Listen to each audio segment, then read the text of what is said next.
Jésus dit, en ce jour, vous demanderez en mon nom.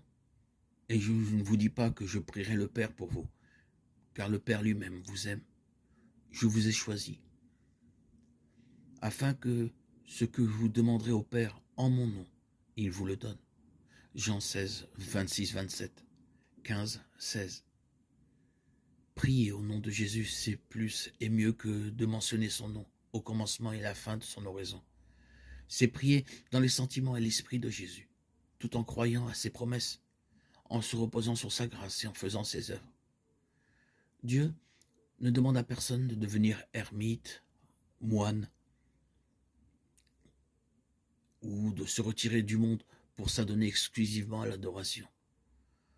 Notre vie doit être semblable à celle de Jésus-Christ, partagée entre la communion avec son Père et la foule.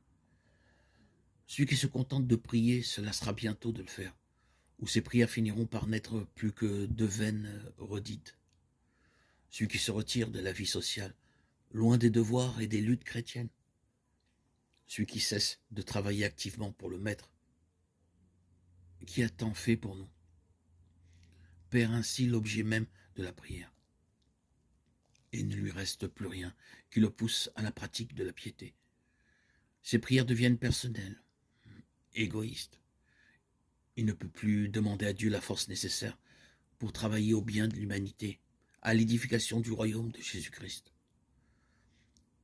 Nous perdons beaucoup en négligeant le privilège de nous unir à d'autres chrétiens en vue de nous encourager mutuellement au service du Seigneur. Les vérités de la parole inspirée perdent leur éclat, leur importance. Nos cœurs ne sont plus éclairés et vivifiés par leur influence sanctifiante, et nous déclinons spirituellement. Dans nos rapports entre chrétiens, nous perdons beaucoup par le manque de sympathie les uns envers les autres. Celui qui se renferme en lui-même n'occupe pas la place que le Seigneur lui avait assignée. Le fait de cultiver notre faculté de vivre en société nous porte à sympathiser avec autrui et contribue à notre développement en vue du service de Dieu. Si les chrétiens voulaient se réunir pour se parler mutuellement de l'amour de Dieu et des précieuses vérités de la rédemption, ils trouveraient force et rafraîchissement. Chaque jour, il nous est possible d'avoir une connaissance plus profonde de notre Père céleste. Nous pouvons faire journalement de nouvelles expériences de sa grâce. Celles-ci feront naître en nous le besoin irrésistible de parler de son amour. Et ces récits même réchaufferont et stimuleront nos cœurs.